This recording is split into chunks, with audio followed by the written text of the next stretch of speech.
Nuit du 14 au 15 avril 1912, dans l'Atlantique Nord. Il est minuit 20. À bord du paquebot le Carpathia, une cabine reste éclairée.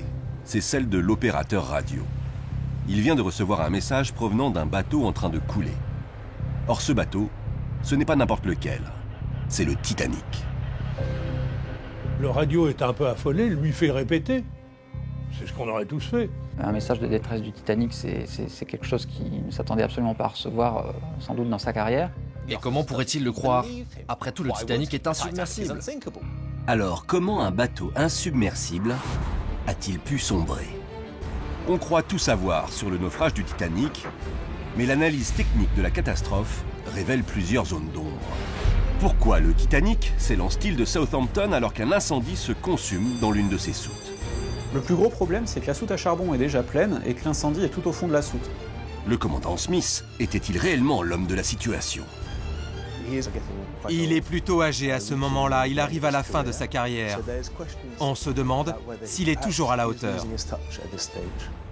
Pourquoi, malgré les mécanismes de sécurité, les brèches se sont-elles avérées fatales? Le Titanic souffre de dégâts que même un paquebot moderne ne pourrait pas supporter.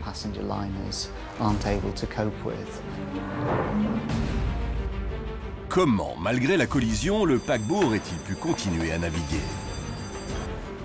Tout aurait été différent si le Titanic avait percuté l'iceberg de plein fouet. Qu'est-ce que vous feriez dans la même situation?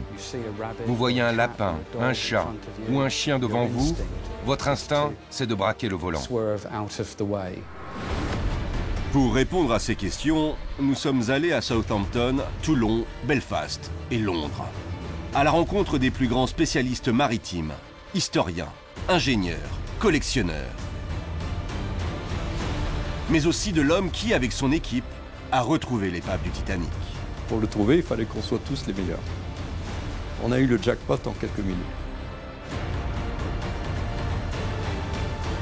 Voici minute par minute l'histoire du Titanic. Un incroyable enchaînement de circonstances qui a donné lieu à une catastrophe hors de contrôle.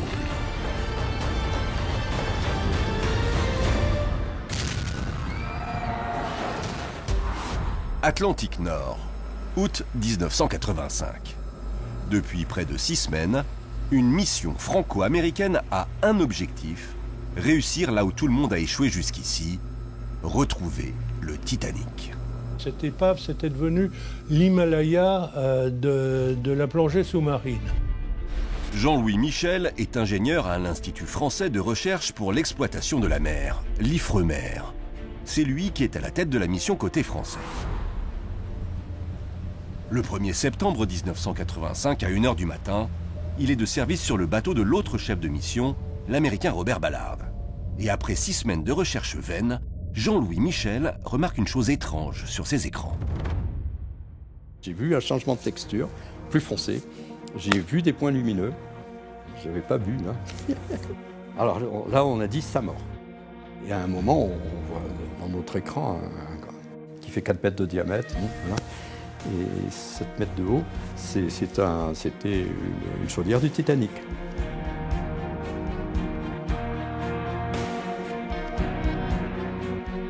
On a eu le jackpot en quelques minutes, quoi. 73 ans après son naufrage, le Titanic est enfin retrouvé. Il a coulé en 2 parties à 3800 mètres de profondeur. Au total, 164 plongées seront menées sur l'épave par le sous-marin français le Nautile. Elles vont permettre d'éclairer les conditions du naufrage du Titanic. On découvre enfin quels ont été véritablement les dégâts infligés au Titanic.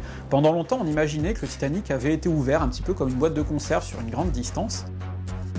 On espérait trouver les fissures, mais comme il s'est enfoui dans le sédiment, on n'a pas pu voir la zone qui avait été affaiblie par l'iceberg. Un sonar sera nécessaire pour découvrir les dégâts créés par l'iceberg. Et, chose incroyable, les brèches représentent à peine plus d'1 mètre carré, la surface d'une porte de placard. Cette découverte permet de retracer le scénario de cette nuit tragique, où le plus gros, le plus luxueux et le plus sûr paquebot de tous les temps a péri. pour mieux comprendre comment un iceberg a pu couler un bateau réputé insubmersible, il faut revenir 73 ans plus tôt. Mercredi 10 avril 1912. Aujourd'hui est un jour marquant dans l'histoire maritime. Le plus grand bateau de tous les temps va s'élancer de Southampton, au sud de l'Angleterre. Depuis plusieurs mois, le propriétaire du Titanic, la White Star Line, annonce le lancement de son nouveau paquebot à grand renfort de publicité. Il faut dire que ses dimensions ont de quoi impressionner. 269 mètres de long, soit près de 3 terrains de football, sur plus de 28 mètres de large. Le bateau possède 11 ponts, 4 cheminées de 42 mètres et des mâts de 64 mètres. Un total de 46 000 tonnes, l'équivalent de près de 5 fois le poids de la Tour Eiffel. C'est un navire qui est très imposant aussi, il est haut comme un immeuble d'une trentaine d'étages. Donc c'est déjà un navire qui est extrêmement grand et qui de toute façon va dominer tout ce qui l'entourera dans les ports. C'est donc une attraction déjà de ce point de vue-là. Seulement, le bateau est tellement grand qu'il va s'avérer très compliqué à manœuvrer, au point de risquer un premier accident dès le départ. Il est 12h14. L'heure du grand départ a sonné pour le Titanic. Les gens se pressent sur les différents ponts du bateau et sur le quai numéro 44 pour se dire au revoir ou juste assister à ce moment historique.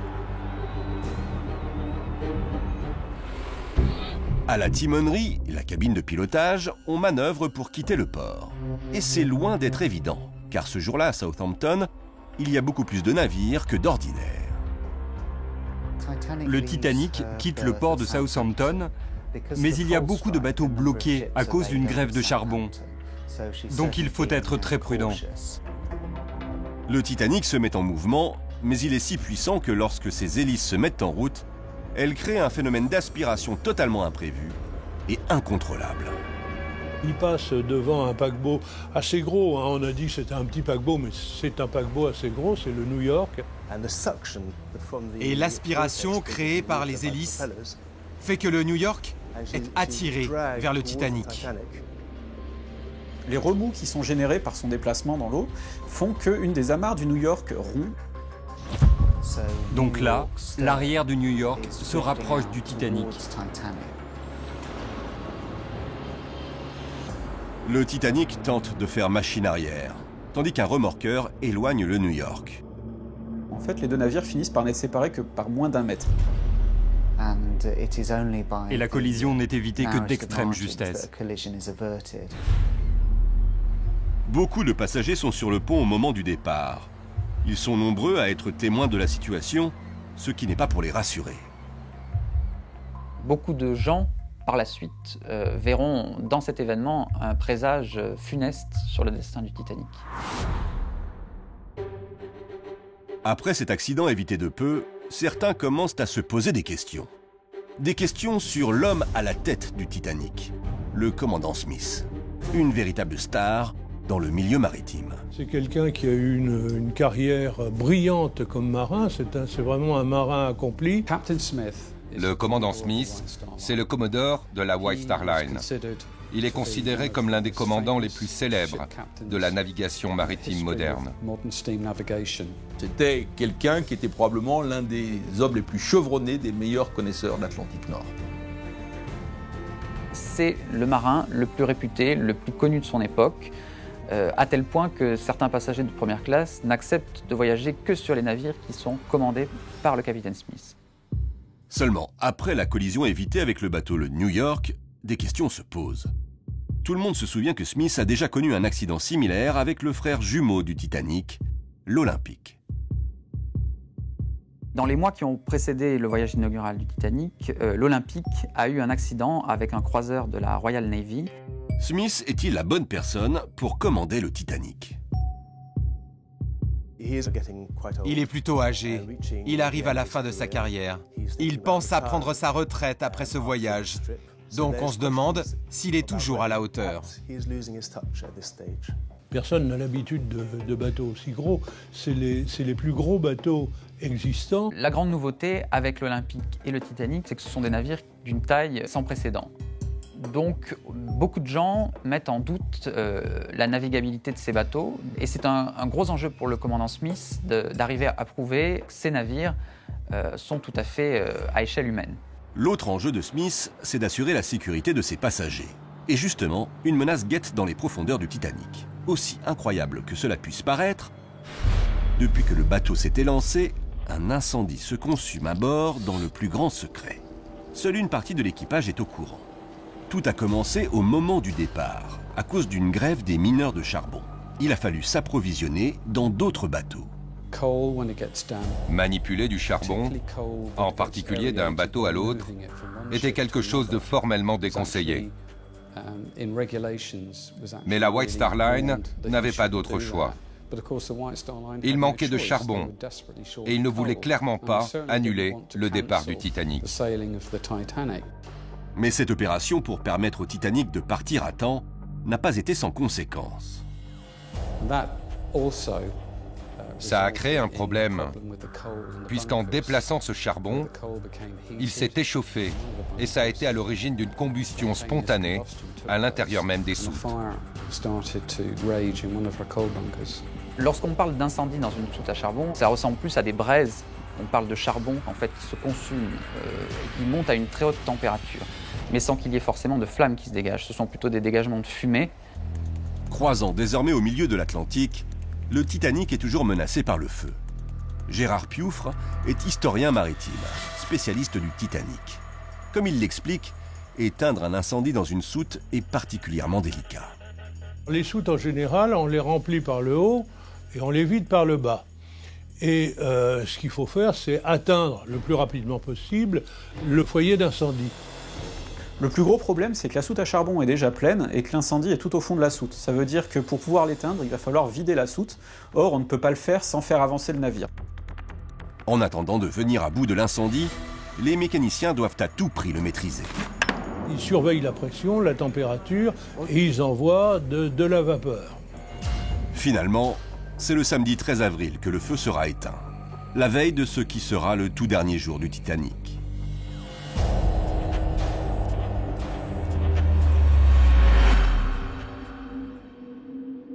Dimanche 14 avril 1912. Il est 8 heures du matin. Les passagers s'éveillent lentement. Ils ignorent que cette journée qui débute va marquer toutes les mémoires.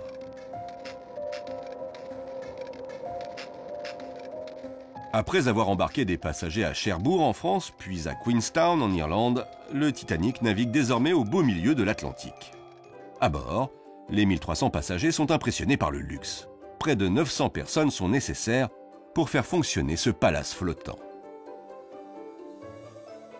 Le Titanic est le plus prestigieux de tous les bateaux au moment de son voyage inaugural. Le bateau est divisé en 3 classes. Les premières classes sont au centre, et ce n'est pas un hasard. Si vous êtes à l'avant et à l'arrière, vous ressentez les mouvements davantage que si vous êtes au centre. Et si vous êtes à l'arrière, par exemple, vous ressentez davantage les vibrations qui viennent des hélices et des machines. À bord, tout est fait pour faire du Titanic le plus luxueux de tous les paquebots. Mark Chirnside est expert maritime. Il a écrit une dizaine d'ouvrages sur les transatlantiques. Il y a des nouvelles installations que les premières classes ne trouvaient dans aucun autre bateau. Ils ont un accès privilégié au gymnase, aux cours de squash, à une piscine, à des bains turcs. Il y a un service de restauration haut de gamme et une salle de réception le long du grand salon. Logés dans les parties les moins prestigieuses du Titanic, les 3e classes émigrent pour la plupart vers New York, une terre d'espoir pour de nombreux Européens.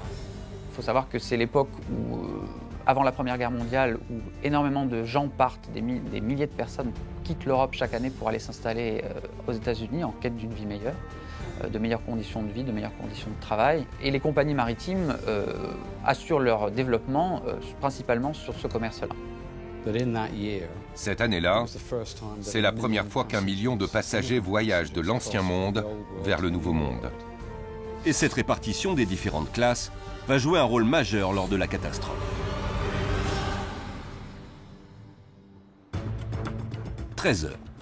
Après 4 jours de traversée, le commandant Smith profite pleinement des capacités techniques que lui offre le Titanic. Le commandant Smith est enchanté. Le bateau se comporte très bien, il va de plus en plus vite chaque jour. Il a démarré à 38 km/h, le jour d'après 39, puis 40.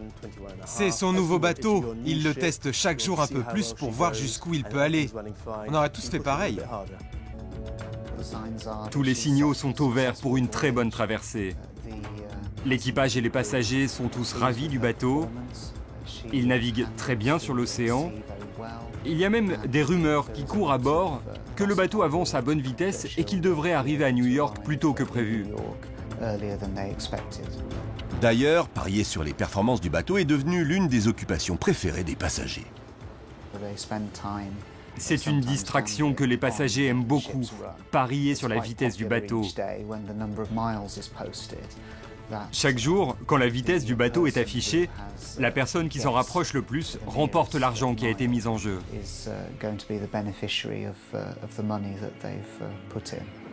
C'est à grande vitesse que le Titanic se rapproche de son tragique destin. Personne ne devait penser, si vous voulez, sur cette véritable ville flottante et luxueuse qu'était le Titanic, que à peine quelques heures après allait se produire ce drame incroyable. 15 heures. Dans la cabine radio, les messages d'alerte sur la présence d'icebergs se multiplient. Le Titanic reçoit des avertissements de glace dès son premier jour de navigation en haute mer, de navires qui arrivent dans l'autre sens. Et il va en recevoir de plus en plus au fur et à mesure de son avancée vers New York. Seulement à l'époque, pour la radio, la sécurité n'est absolument pas une priorité. Les deux opérateurs radio, Jack Phillips et Harold Bride, ne sont pas employés par la White Star Line mais par Marconi. Ils ne s'occupent que des messages des passagers. Phillips et Harold Bride, qui étaient son second, sont des gens qui sont à la pointe du progrès. Aujourd'hui, ça serait de brillants informaticiens qui forment tout à fait un monde à part. Un monde à part, car leur mission ne consiste qu'à passer des ordres de bourse ou des messages de courtoisie. À l'époque du Titanic, on considère cela comme une sorte de jouet technologique qui va être utilisé principalement pour transmettre des messages personnels des passagers. À bord du Titanic, c'est surtout une attraction pour les passagers, au même titre que le gymnase ou la piscine. Jack Phillips communique donc certains messages d'alerte au capitaine, mais d'autres ne seront jamais transmis. Il n'y avait aucune obligation légale. Et si les opérateurs radio étaient très occupés, il n'y avait aucun moyen de les obliger à transmettre des messages de sécurité. Il y a notamment 3 dépêches émanant de 3 paquebots. Je pense notamment à l'America, je pense au Mesaba, je pense au Californian qui lui envoie des dépêches lui disant « Attention, pack de glace, attention, sur votre route, sur votre avant, il y a des packs de glace ». Notamment, le dernier message ne sera jamais transmis à la passerelle. Quand le Californian envoie un message pour prévenir le Titanic de la présence de glace, à cause de leur proximité, le signal éclate dans les oreilles de Phillips et interrompt le message qu'il est en train d'envoyer. Alors il répond « Fermez-la et dégagez, je suis occupé, je travaille là ».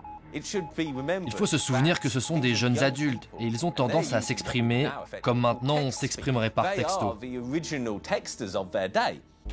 Pourtant, certains de ces messages indiquent la présence exacte de l'iceberg qui, d'ici quelques heures, va sceller le destin du Titanic.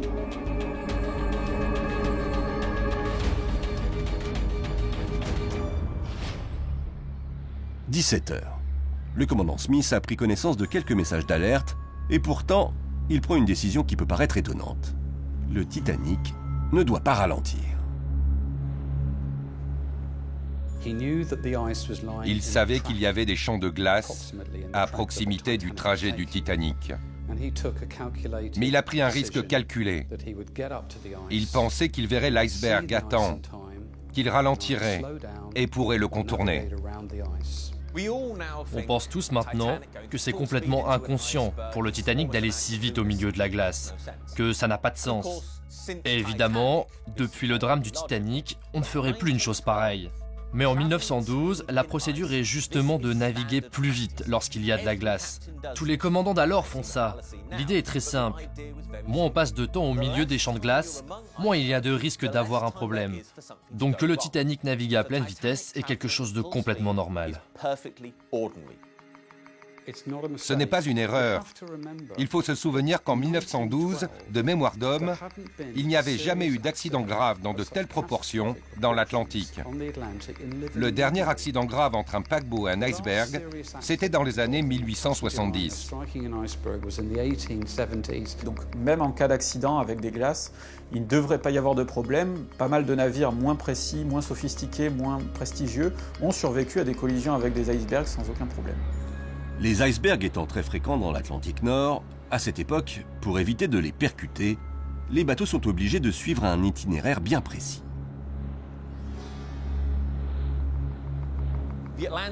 L'Atlantique est une véritable autoroute à cette époque. C'est la seule manière de traverser pour aller aux États-Unis. Il y a des routes officielles de navigation, une route au nord et une route au sud. La route au nord, la plus directe, est empruntée de mi-août à mi-janvier. Celle au sud contourne les champs de glace le reste de l'année. C'est cette dernière que doit suivre le Titanic. Seulement l'hiver 1912 n'est pas un hiver comme les autres.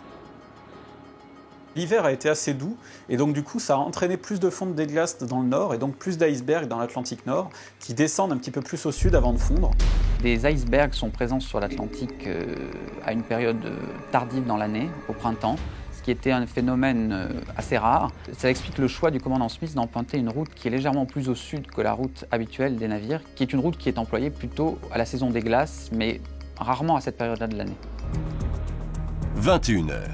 Avant de se retirer dans sa cabine, le commandant Smith donne tout de même des ordres. En cas de danger, il faudra ralentir. Toute la responsabilité repose alors sur deux hommes. À 30 mètres de haut, dans leur nid de pie, deux hommes sont chargés d'assurer la sécurité du bateau. C'est la vigie. Leur mission, repérer si un obstacle se trouve sur la route du Titanic. Les deux hommes qui sont de quart au moment de la collision sont Frederick Fleet et Reginald Lee, qui sont deux marins chevronnés, qui ont une grande expérience dans ce domaine-là. Ils ont déjà assuré ce genre de mission avant.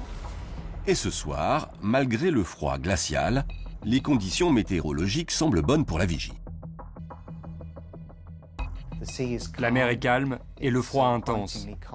On a une visibilité qui est excellente, un temps qui est magnifique, pas un nuage dans le ciel, personne n'est inquiet. Pourtant, contrairement à ce qu'on pourrait croire, une mer calme présente un réel danger. Pour voir des icebergs, il faut des vagues. Il faut que la mer bouge. S'il n'y a pas de mouvement dans l'eau, vous ne pouvez pas voir la mer qui se casse sur les icebergs. Le simple fait que la mer soit très calme, qu'il n'y ait pas le clapotis des vagues qui se cassent à la base d'un iceberg, ça fait que vous ne pouvez pas être alerté suffisamment tôt de la présence d'un obstacle.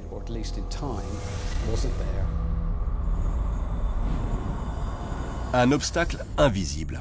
C'est précisément le danger qui se profile à quelques centaines de mètres du Titanic. Les deux hommes de la vigie n'ont pas encore distingué la montagne de glace vers laquelle se rapproche le paquebot et ses 2200 occupants. C'est à 23h39 que tout bascule.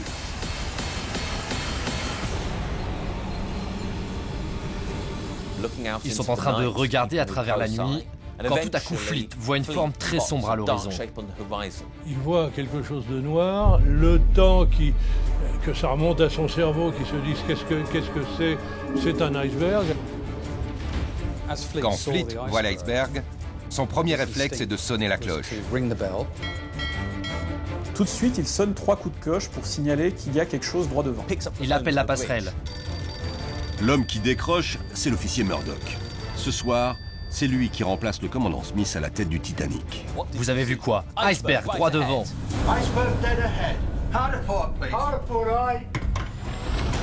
L'officier sait qu'il n'a qu'une trentaine de secondes pour tenter d'éviter l'iceberg. Murdoch ordonne la barre à bâbord toute, c'est-à-dire qu'ils vont essayer de passer bâbord du côté gauche, si vous voulez, pensant qu'on pouvait éviter l'obstacle. Le Titanic tente de contourner l'iceberg en virant à gauche. Mais la structure de 46 000 tonnes d'acier ne se manœuvre pas facilement. Murdoch essaye alors de ralentir le paquebot. Il demande à ce qu'on coupe les moteurs.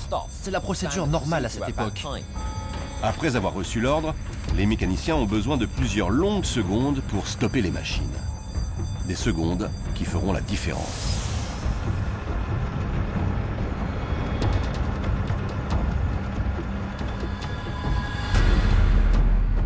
Le problème, c'est que le Titanic est un navire énorme, qu'il y a une certaine force d'inertie, que le gouvernail est assez petit de toute façon pour un navire de cette taille. Pire encore, l'arrêt des machines va provoquer une réaction en chaîne que Murdoch n'avait pas prévue. En fonctionnement, l'hélice centrale propulse en permanence de l'eau sur le gouvernail, ce qui augmente le temps de réaction du bateau. Mais en arrêtant les hélices, tout est ralenti. Il faut presque 30 secondes au paquebot pour amorcer son mouvement. Une éternité face à un tel obstacle. Pendant de longues secondes, Murdoch est rivé sur sa barre, le bâtiment ne bouge pas, il ne bouge pas, et puis au dernier moment, il oblique, si vous voulez, du côté bâbord, du côté gauche.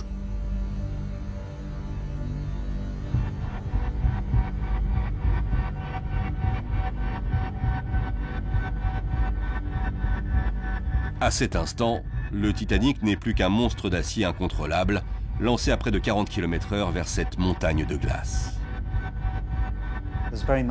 Ils ont vraiment l'espoir d'éviter l'iceberg. Mais plus le bateau se rapproche, et plus il devient clair qu'il va heurter l'iceberg.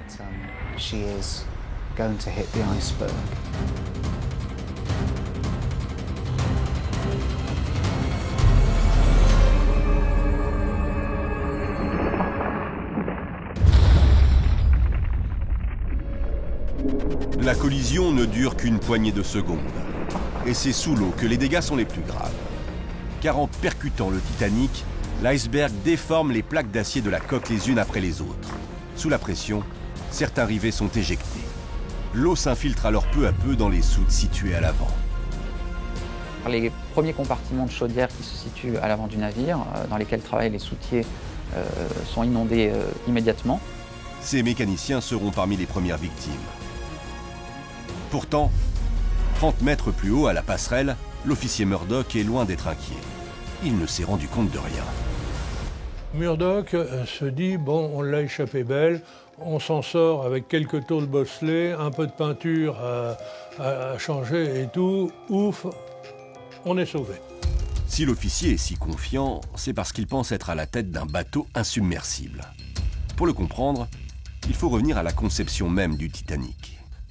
En 1911, le magazine de référence dans la construction de bateaux, The Shipbuilder, a affirmé que le Titanic était pratiquement insubmersible. Le reste de la presse reprend ça en oubliant le mot « pratiquement », et voilà comment la légende est née.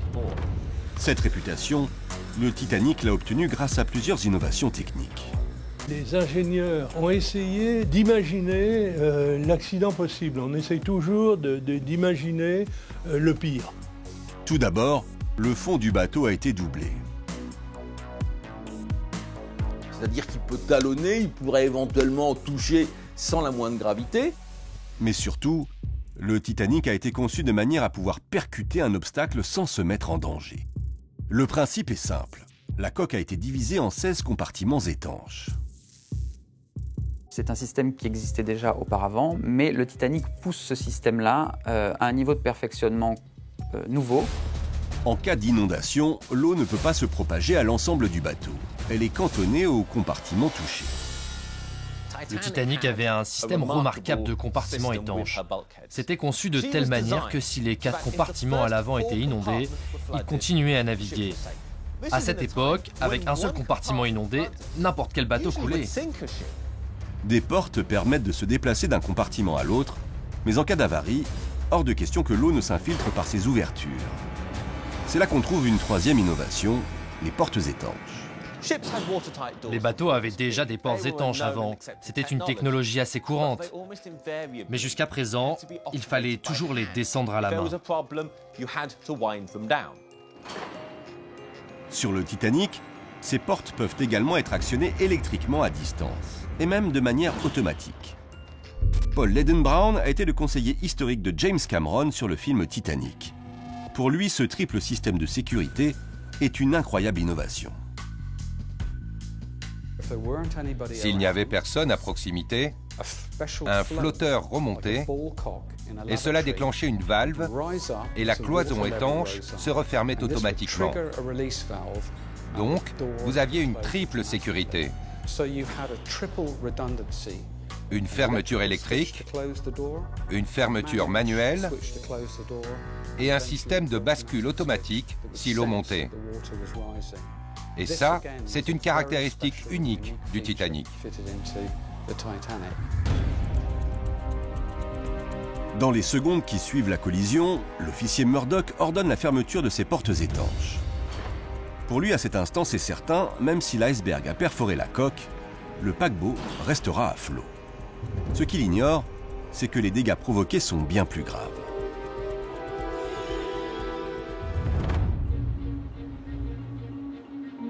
« 23h45. À bord du Titanic, presque personne n'a ressenti la collision et presque personne ne se doute du drame qui est en train de se jouer. De nombreux passagers qui sont encore debout prennent ça pour une distraction. C'est assez courant dans l'Atlantique. Ils montent alors sur le pont pour voir ce qu'il se passe. Le commandant Smith arrive alors, alerté par les vibrations de la collision. Smith arrive à ce moment sur la passerelle. Qu'est-ce qui s'est passé? Murdoch répond qu'ils ont touché un iceberg et qu'il a ordonné la fermeture des portes étanches pour assurer l'étanchéité des compartiments.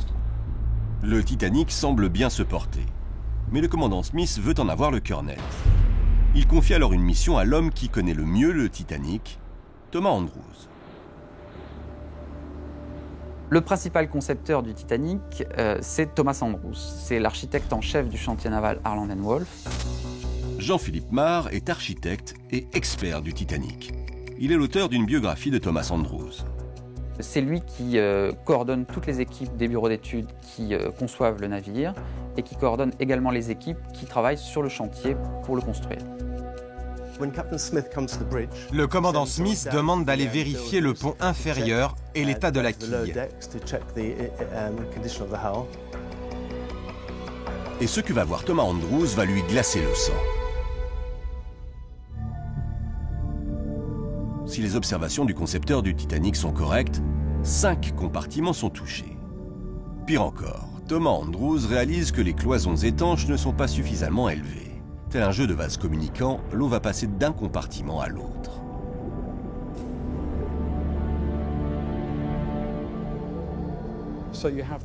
Vous avez ce formidable concentré de technologie. C'est un mur, mais qui ne va pas jusqu'en haut. C'est un grand paradoxe. L'étendue de l'inondation est si grave que les compartiments étanches ne servent plus à rien. Le Titanic souffre de dégâts que même un paquebot moderne ne pourrait pas supporter. Pour Thomas Andrews, une conclusion s'impose. Il fait ses calculs et constate que son navire est condamné, même si c'était le navire le plus sûr du monde. Le concepteur du Titanic doit immédiatement prévenir le capitaine. On voit alors Thomas Andrews remonter l'escalier avec ce qu'un passager qualifie de visage de terreur. Thomas Andrews qui arrive à la passerelle et qui dit « Le bateau va aller au fond, on en a pour 1h30, 2 heures maximum ». Minuit 5. Le Titanic penche légèrement sur son flanc droit. Dans les cales, certains passagers sont déjà noyés. Ça devient clair que le Titanic est gravement touché et qu'il commence à pencher de 5 degrés à tribord. C'est une preuve évidente que l'eau est en train de s'infiltrer. C'est déjà trop d'eau qui rentre pour assurer la stabilité du navire sur le long terme. Le poids de l'eau, petit à petit, fait pencher l'avant du bateau. L'insubmersible Titanic ne peut plus rester à flot. Minuit 10. Le commandant Smith n'a plus le choix. Il donne l'ordre de préparer les canaux de sauvetage. Et pour lui, c'est un véritable dilemme. Smith fait alors face au plus grave accident de toute sa carrière. D'ailleurs, ce n'est que son 2e accident. Il est alors dans une position très difficile. Il ordonne l'abandon du navire en sachant qu'il n'y a pas assez de canaux de sauvetage. Il doit rester calme. On ne compte que 1178 places dans les canaux, alors qu'il y a 2200 personnes à bord. Pourtant, même s'il n'en possède pas assez, le Titanic est équipé de plus de canaux de sauvetage que ce qu'exige la réglementation. La réglementation à cette époque stipule que chaque bateau de 10 000 tonnes ou plus doit avoir 16 bateaux de sauvetage à bord. Le Titanic en a 20.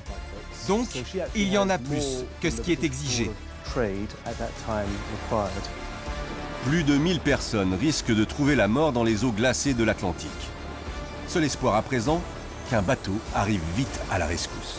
Le commandant pensait sans doute que d'autres navires allaient arriver très rapidement grâce à la radio. La radio, qui n'était jusque-là qu'une attraction pour riches passagers, devient désormais le principal espoir de l'équipage. Minuit 20. Le Titanic n'a plus que 2 heures à vivre. Les opérateurs radio commencent alors à envoyer des messages de détresse aux autres bateaux présents dans la zone.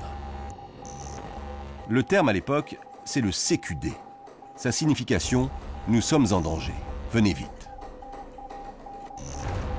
Seulement, même si le Titanic navigue sur une route très empruntée, il y a un problème.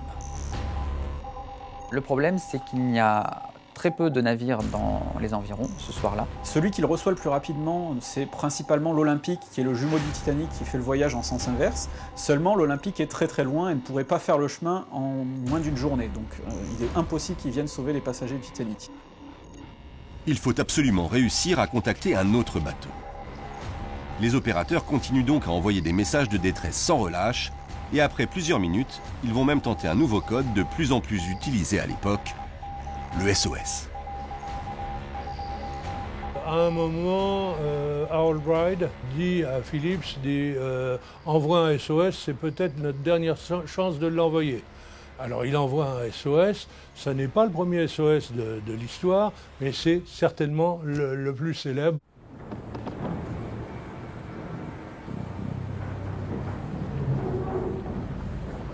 À cet instant, la plupart des passagers ne se rendent compte de rien. Car jusqu'ici, ce sont principalement les compartiments techniques qui sont touchés. Minuit 25. Un navire répond enfin à la radio, c'est le Carpathia. La réaction du Carpathia est exemplaire. Aussitôt qu'il a la position du Titanic, il change de cap et il met les machines pleines vapeur en direction du lieu de naufrage. Seulement le paquebot croise à 93 km de là. Et il n'est pas très rapide. C'est un bateau bien plus lent que le Titanic. Il va lui falloir plusieurs heures pour arriver. Le Carpathia est le plus grand espoir du Titanic, et malgré tout, il est évident qu'il arrivera trop tard pour sauver le navire. 0h45. L'équipage est confronté à un problème de taille. Ils ont le plus grand mal à convaincre les passagers que leur vie est en danger. Ils ne se rendaient absolument pas compte du danger. On raconte même qu'ils ont utilisé la glace de l'iceberg tombée sur le pont pour faire des batailles de boules de neige. En plus, circonstance aggravante, il y a l'orchestre qui, pour ne pas affoler les passagers, joue. Et un orchestre qui joue, il fait chaud à l'intérieur du bateau, il y a de la lumière et tout, vous dites qu'il n'y a pas de danger. Ils étaient persuadés que le bateau allait rester à flot. Il faut dire qu'on n'avait pas arrêté de leur répéter « Il est insubmersible, c'est le plus gros paquebot du monde, vous êtes en sécurité à bord ». Malgré l'insistance de l'équipage, les passagers qui acceptent de monter dans les canaux ne sont pas nombreux. Descendre dans un canot, c'est descendre de plusieurs dizaines de mètres vers une eau très sombre qu'on ne voit même pas. Dans une nuit totale, il n'y a pas de lune, il y a peu de lumière, les ponts sont sombres, ça fait peur. Et le navire a l'air encore très stable, donc finalement, pourquoi aller s'aventurer là-dedans? Lorsque le premier canot de sauvetage descend à tribord, il ne compte que 27 personnes, alors qu'il pourrait en contenir 65. Et ceux qui partent d'ailleurs font des blagues, on leur fait des blagues, on leur dit que s'ils reviennent sans leur ticket, on les laissera pas remonter. D'autres commencent à se dire, faudra pas que je sois en retard pour mon rendez-vous chez le coiffeur demain. Enfin, l'ambiance est très détendue au départ. Au même moment, dans les profondeurs du Titanic, l'ambiance est tout autre. Les 3e classes luttent pour survivre. Les cabines se retrouvent inondées très rapidement. Donc les passagers refluent vers l'arrière du navire. Ce qu'il y a de dramatique dans cette situation, c'est que les passagers de première classe qui se trouvaient à proximité des canaux de sauvetage ne sont pas montés à bord dans un premier temps, alors que les passagers de 3e classe qui ont eu très vite conscience de la gravité de l'état du navire, eux n'avaient pas accès, en tout cas dans un premier temps, aux canaux de sauvetage. Et cette situation ne s'explique pas uniquement par la disposition des différentes classes dans le bateau. Les 3e classes, pour la plupart, ce sont des étrangers qui ne parlent pas anglais. Donc qui ne connaissent pas leur chemin, qui se perdent, et puis qui veulent emmener leurs valises avec eux. Parce que si vous faites partie des ultra-riches, bon, perdez votre valise, c'est pas grave. Si vous avez toute votre fortune dans la valise, c'est autre chose. Contrairement aux idées reçues, aucun ordre n'est donné de verrouiller les accès de la 3e classe. Au contraire. Vous avez 3 stewards qui vont agir de manière héroïque en allant rechercher des groupes de passagers. Une des preuves selon laquelle il n'y a pas eu de véritable ségrégation, c'est que statistiquement, il valait mieux être une femme en 3e classe qu'un homme en 1re classe. 1h du matin. Selon les calculs de Thomas Andrews, dans moins d'1h30, le Titanic s'enfonce dans l'Atlantique. L'eau s'engouffrant de plus en plus, à bord, tout le monde commence à réaliser la gravité de la situation. Le bâtiment commence à s'enfoncer un peu par l'avant, s'incliner légèrement côté droit, c'est-à-dire côté tribord. Donc là, oui, on commence à prendre véritablement conscience des choses. Et là, ça vient, on va commencer à se battre pour rentrer dans les canaux. L'évacuation est organisée des 2 côtés, à bâbord et à tribord. C'est Lightoller qui s'occupe de bâbord. Et il est très strict sur le fait de ne faire monter que les femmes et les enfants. Charles Lightoller, le 2e officier, applique cette règle de façon très stricte. Il fait monter les femmes et les enfants uniquement. Et quand il n'y a plus de femmes et d'enfants volontaires pour monter dans le canot, il fait descendre le canot même s'il est loin d'être plein. Ce qui fait qu'on a des canots pour une 60aine de personnes qui sont partis avec 20 personnes à bord parce qu'ils n'avaient pas trouvé d'autres femmes et d'enfants pour monter et qu'ils ne voulaient pas faire monter d'hommes. 1h20. Le Titanic n'a plus qu'1 heure à vivre. Au niveau des brèches, la situation s'aggrave. La cloison de la soute à charbon numéro 6 s'effondre, laissant l'eau pénétrer toujours plus. Or, la cloison numéro 6 est celle où l'incendie s'est consumé 11 jours durant. Impossible de ne pas s'interroger. Le feu a-t-il fragilisé la structure du bateau? Et notamment les plaques d'acier qui composent la coque et leurs rivets. Il n'y a pas de conséquences significatives pour les portes étanches. Le métal est assez solide pour résister. Aucun témoignage ne précise que les cloisons ont été dérivetées, ce qui peut arriver. Auquel cas, on aurait mis de nouveaux rivets. On peut le faire avec les moyens du bord, c'est pas un problème. Mais là, il n'y a pas eu de problème. La collision avec l'iceberg a provoqué une telle brèche qu'on ne peut pas dire que l'incendie ait eu de conséquences majeures sur les cloisons étanches. De toute manière, le navire aurait coulé.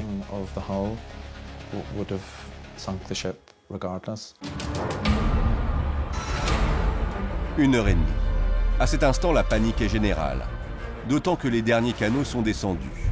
Pour les passagers et l'équipage restés à bord, il n'y a plus d'issue.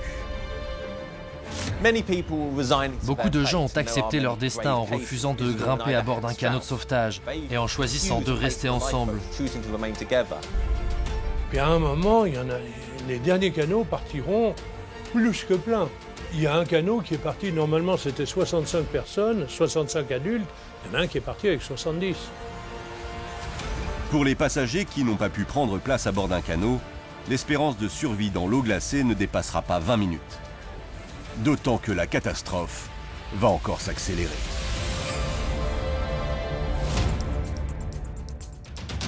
« 2h10.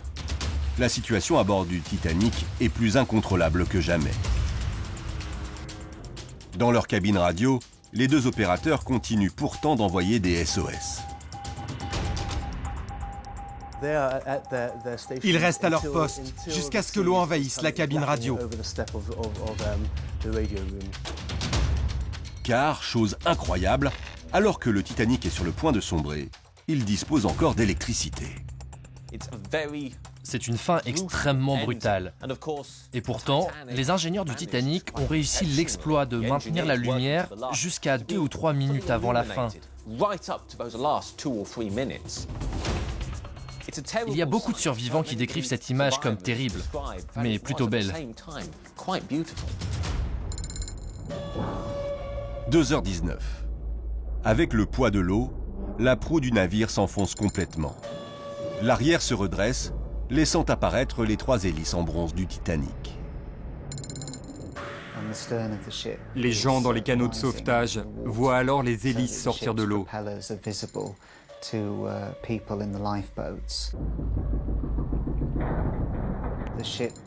Le bateau continue de s'enfoncer à l'avant, tandis que l'arrière s'élève.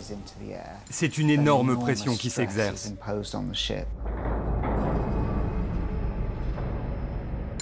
Vous imaginez un bateau qui monte, vous imaginez la pression, ce que ça suppose, c'est des milliers de tonnes. D'un côté, l'avant du bateau s'enfonce, mais en même temps, l'arrière remonte. C'est la partie la plus lourde du Titanic. C'est là où il y a les moteurs, les turbines. Alors, il y a un effet ciseau.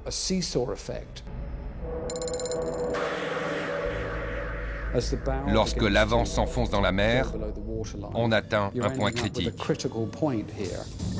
Après quelques secondes, la pression entre la 3e et la 4e cheminée devient insupportable.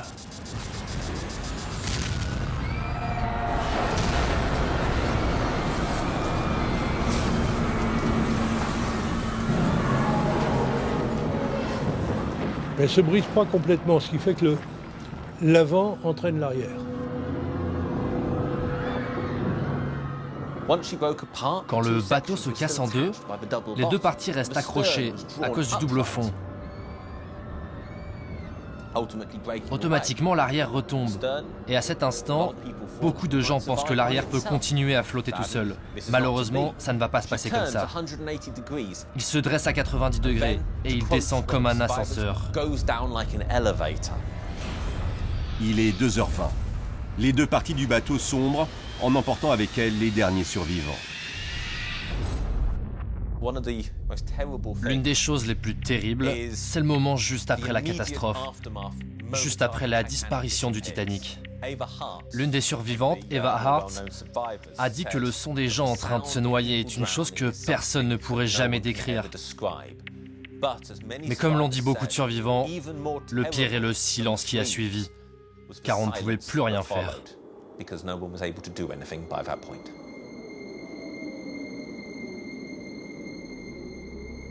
Pour les naufragés, c'est une très longue attente qui démarre alors dans une nuit noire et glaciale.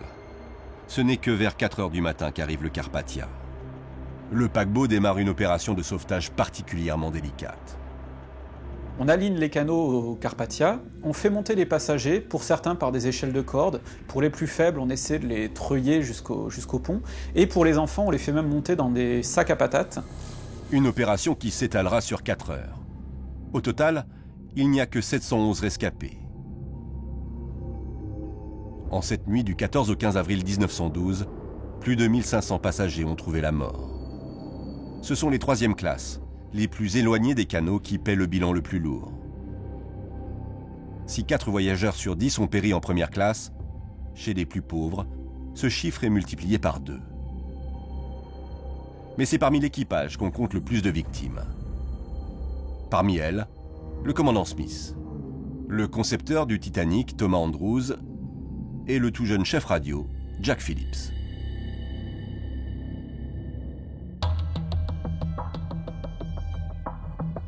Dans les jours qui suivent, la catastrophe va choquer le monde entier. Dans un premier temps, les personnes n'y croient. C'est la catastrophe, c'est la première catastrophe technologique de l'histoire. C'est le premier drame mondial médiatisé, le premier cas de catastrophe médiatique mondiale. Après la catastrophe, la réglementation maritime sera revue. Plus aucun bateau n'aura le droit de naviguer sans être équipé de suffisamment de canaux de sauvetage pour tous ses passagers. Les différentes enquêtes vont également permettre de révéler un élément à peine croyable. Malgré la collision avec l'iceberg, le Titanic aurait pu rester à flot.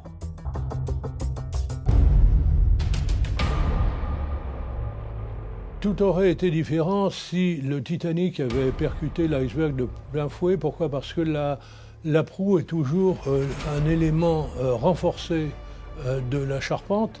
La partie avant du bateau est une partie qu'on appelle cloison anti-collision. C'est l'équivalent du pare-choc sur une voiture. Il aurait éperonné l'iceberg, il écrasait l'avant, il y avait un certain choc. Hein. Bon, il écrasait l'avant, il y avait 2-3 compartiments étanches qui étaient complètement enfoncés, le bel bâtiment serait resté là. L'officier Murdoch a-t-il commis une erreur en tentant de contourner l'iceberg? Qu'est-ce que vous auriez fait dans la même situation? Vous voyez un lapin, un chat ou un chien devant vous? Votre instinct, c'est de braquer le volant.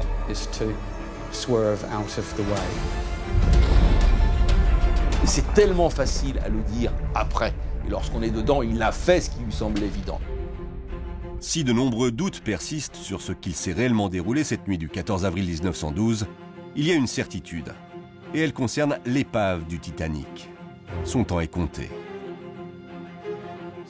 La triste ironie, c'est que l'existence même de cette épave, sépulture de tant de gens, est menacée à cause d'une nouvelle espèce de bactérie. On l'a baptisée en référence au Titanic, Alomonas titanicae. En disparaissant, le Titanic emportera avec lui une partie de ses mystères et continuera d'alimenter la fascination dont il est l'objet. Je pense qu'il y a plusieurs raisons pour lesquelles cette histoire intéresse les gens. Pour certains, c'est la partie ingénierie du bateau, l'exploit de concevoir un bateau aussi gros en 1912. Pour d'autres personnes, il y a les histoires héroïques au moment du naufrage. C'est sans doute une histoire universelle qui parle à tout le monde. La probabilité qu'une histoire comme celle-là, qu'une catastrophe de cette envergure se produise, était tellement faible que son potentiel de fascination n'a pas fini d'exercer l'attraction sur le public. Et je pense que l'on n'a pas fini de parler du Titanic. Il y aura toujours un intérêt, il y aura toujours un souvenir, il y aura toujours des commémorations. Et à ce titre, on n'oubliera jamais ni les victimes, ni le bateau lui-même. Même si son épave finira par disparaître, le Titanic restera dans toutes les mémoires comme l'une des plus célèbres catastrophes de tous les temps. Une catastrophe hors de contrôle.